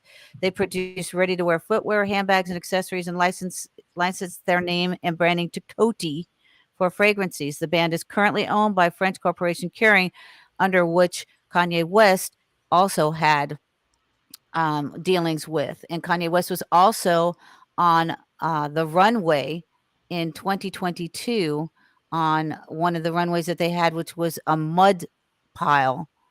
Yeah. The brand is just it is BDSM. Yes. And so for them to say to throw anybody else under the water for this is typical of who they are. That's basically exactly what I'm saying, Penny. It's impossible for them to have not known. Everyone who's ever purchased an ad campaign, especially to this magnitude, they have to sign off on the campaign. They know what's going on with the campaign. It's not just the ad campaign. It is the company. It is the clothes. It is their entire line of how they have held business. The fashion industry is notoriously evil. Yes. Notoriously. I was a model as well. And this is the one thing I want people to know. This is not an Italian brand. This is a Spanish brand. So there's, the Italians are kind of getting some flack for it. This is a Spanish brand out of Spain. Okay, Penny, take it away. Yes, its HQ is actually in France, in Paris, France. Yeah, and they try to make it out like it's French. Then they try to make it out as Italian when it's really right. That's where its HQ is. And we'll get into a little bit more about some of the former directors, one of which committed suicide 11/13/2019, and about a little bit about the fashion industry, which this is a very important topic, and it's one of the reasons why I'm doing these shows, because I think it's something everyone needs to research. If you have any research on this that you believe is pertinent, pro or con to this, please feel free to text my phone, and my number is 619-779-9771. And state your name, because I won't answer unless you're in my contacts. Please contact me with information that's pertinent, and I would appreciate your comments in regards to this as well. You can contact me at penny@darkoutpost.com as well regarding this and any other whistleblowing endeavors that you have in your life. You're also on Twitter, right? I am under Shepard Out. Yeah. And when it comes to this is another thing I want people to know that we're going to be covering this week too, is the materials that we're wearing on our body, and how they utilize the materials on our body to not only infect us, to make us feel certain ways. So we're going to be going over a lot about the fashion industry. That I don't think this isn't actually. I mean, it is about the campaign, but it's far more severe than this campaign, because it's in your face. They're slapping it in your face. So I'm going to continue. You're back to school shopping at Balenciaga, but some people apparently are. So this week, Balenciaga rolled out a new ad campaign on Instagram, and the selling point of the ads was sex with children. One photograph showed a very young girl lying face down on a couch with candles, empty wine glasses, and a dog collar on a coffee table in front of her. Another picture showed the same girl, a toddler, holding a teddy bear dressed in sexual bondage gear, including a leather harness. And then, in case you missed the point, we're for pedophilia, Balenciaga. Another picture made it explicit. That picture showed pages from a Supreme Court opinion that struck down a law designed to fight child pornography. Whoever staged the photo shoot made certain to include a portion of that opinion that used the word sex or sexual 4 times. And of course, that was not an accident. Balenciaga wanted you to notice. So this seemed like a big story to us, as we told you last night.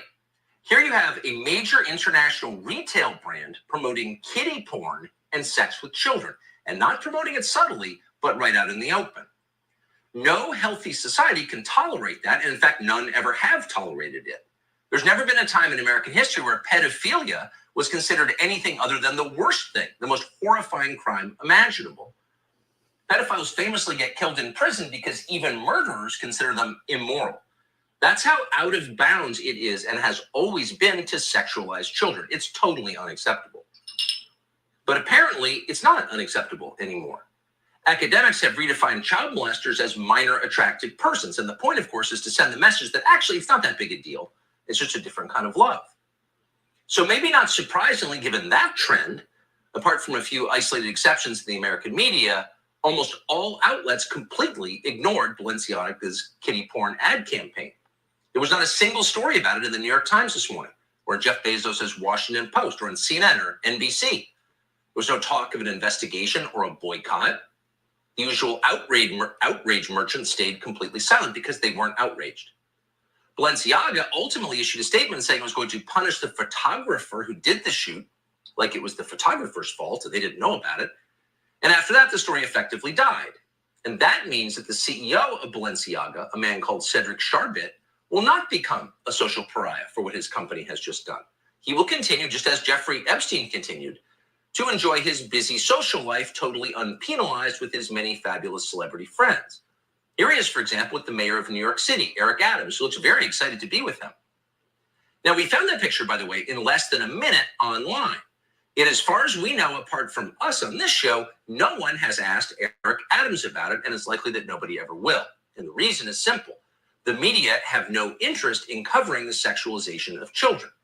Their interest, and it's a very intense interest, tellingly so, is in destroying anyone who complains about the sexualization of children or who even notices it. Noticing it, they tell us, is an attack on the LGBT community. So the assumption here, their assumption apparently, is that gay people are in favor of molesting kids and, of course, in favor of performing genital mutilation on minors. But that's absurd. No normal person is for this, gay or not. It's not anti-gay to oppose kiddie porn or to feel horror at the fact that doctors are cutting the breasts off of healthy teenage girls. These are crimes, and most gay people think they're crimes. Why wouldn't they think that? Protecting children from adults who want to sexually exploit them is a basic human instinct, and it's a noble instinct. And yet NBC News is doing its best to redefine that instinct as a crime. Yesterday, NBC brought on its law enforcement expert, by the way, a former assistant director of the FBI, to warn viewers that anyone who complains about the sexualization of children will be punished by the legal system, will be sued into bankruptcy and destroyed. Watch this. There was going to be a drag brunch the next day at Club Q. And that's a way to get kids to see, hey, look, it's a person, doesn't necessarily look like the people you see every day at the store or whatever. But these are real people with lives and emotions. They like the same stories that you do. There's nothing sexualized about it. But every time there's one of those now, the Proud Boys show up because there's an account on the internet called Libs of TikTok that's been pushed by Tucker Carlson and the Babylon Bee and the far right. Tucker in particular seems fixated on this anti-queer panic. In addition to his diatribes against drag shows, he's platformed anti-trans activists. I'm going to stop it right here. So basically now Tucker, for exposing this, is now getting attacked by his own associates for speaking about this. And now they're slinging arrows at him saying that, he's responsible. They also said that, well, let me just play it a little bit further. Vicious and extreme rhetoric to attack children's hospitals for providing trans youth and medical care. If he's a consumer of the people we just rattled off, from Lauren Boebert to Tucker Carlson, let's get it out. Let's get it out at trial. Let's expose it for what it is, name it and shame it. He's a consumer of these people, and those people should face civil consequences from the victims. Oh, so the former assistant director of the FBI calling for, quote, civil consequences against anyone who doesn't like the sexualization of children. If you complain about it, you're responsible for the murders that other people commit. Is that in the legal code? No, it's not. But NBC News is doing its very best to add it. MSNBC has spent the last 2 days suggesting that because he signed a bill banning teachers from sexualizing kindergartners, Ron DeSantis is somehow tied to a mass shooter in Colorado. Okay, I'm going to leave it right there. And we'll pick this up when we return on tomorrow. They're saying that Ron DeSantis is now responsible for the Colorado shooter. By the way, the Colorado shooter is identifying as a non-binary individual. So in court papers, he says he cannot be called Mr. or Miss or Ms. He wants to be called MX, which I'm not sure even what that designation is. You can take that off the screen if you like. Well, that's the reason we have pity, the LGBTQXYZ, LMNOPQ. I mean, even Brandon Straka and many other gay guys, this is in no way making fun of, gay people, but, at one of the, but how can they already took the bill that he put into action and they bastardized it by saying don't say gay. It never says that. It's not about that. That's not what the agenda is here. It's stop sexualizing our children. Well, you know what's really interesting is gay guys in Florida and gay women, they realize that this is all a distraction. It's really against them. They realize, many of them are realizing they're being used.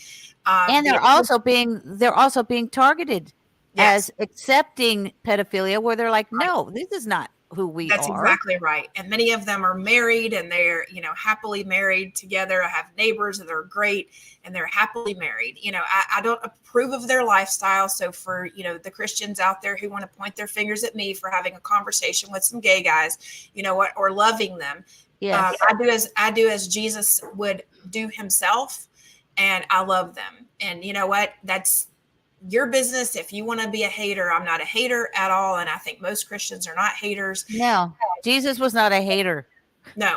And you know what? He didn't, he didn't approve of situations, but he actually went where they were. So for those of you who think like, oh, I'm going to stay in my house and I'm going to go to my church where we don't accept gay people, then that's on you. That's your deal. Okay. But I'm going to say this, when it comes to the guns and everything. One of the things I've noticed, Penny, just while you were playing that video on that we can go over tomorrow, is the photographer for Balenciaga is evidently very much into guns. And I'll show you what we mean tomorrow. He's very much into guns. And so it makes me question, if he's signaling things. And it sounds like the father of the little girl who was in the pedo pictures, is very happy that she was in the pedo pictures. So yes, this is generational. And what we're talking about is, we're not just talking about this particular campaign. This campaign slapped everyone in the face, but this has been going on in the fashion industry since it began. It has a very debaucherous, dangerous side it's part of the military industrial entertainment complex.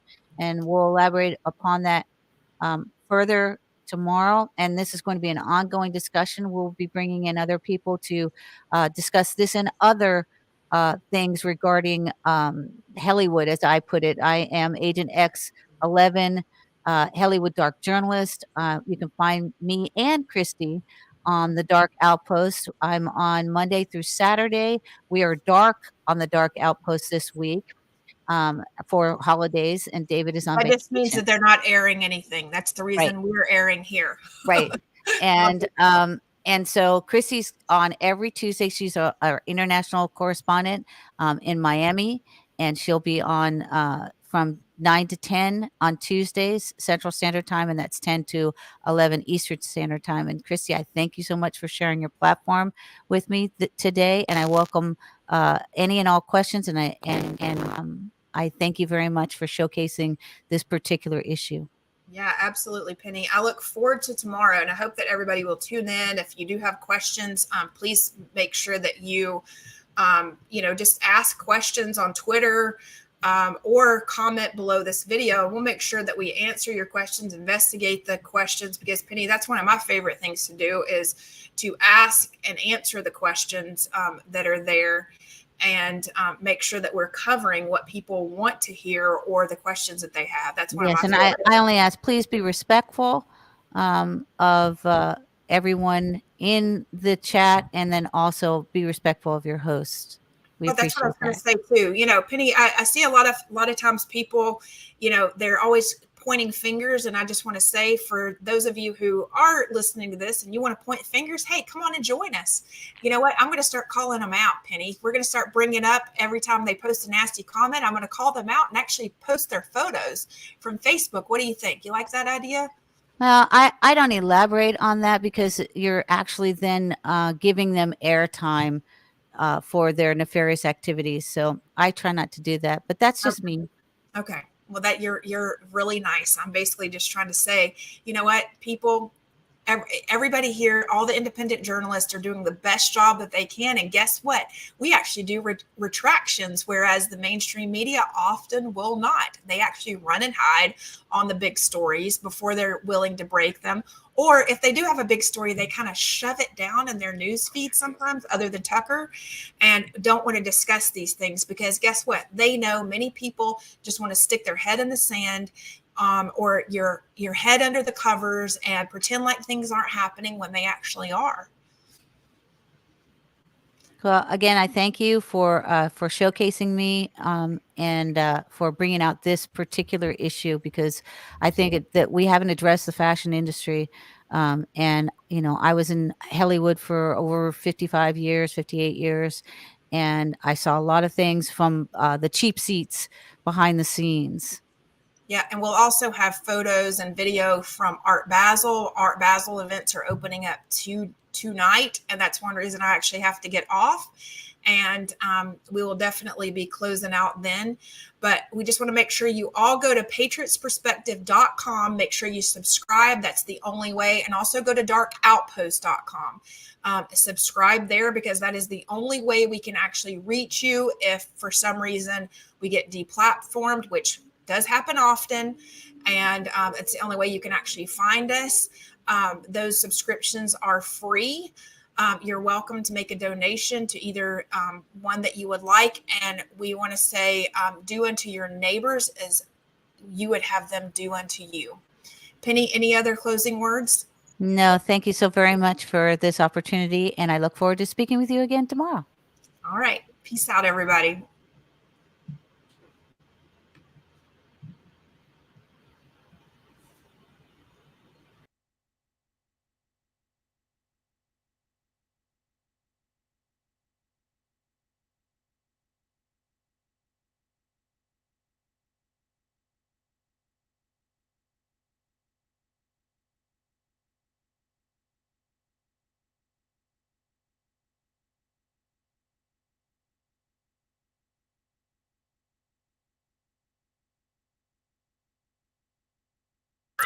The Commie News Network and fake. Live from Miami, Florida, broadcasting around the world.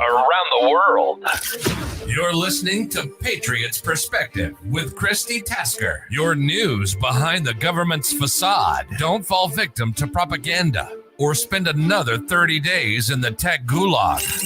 Turn off your tell-lie vision and just listen. Hear the most mind-opening hours of your life as we interview whistleblowers and real patriots for uncensored truth.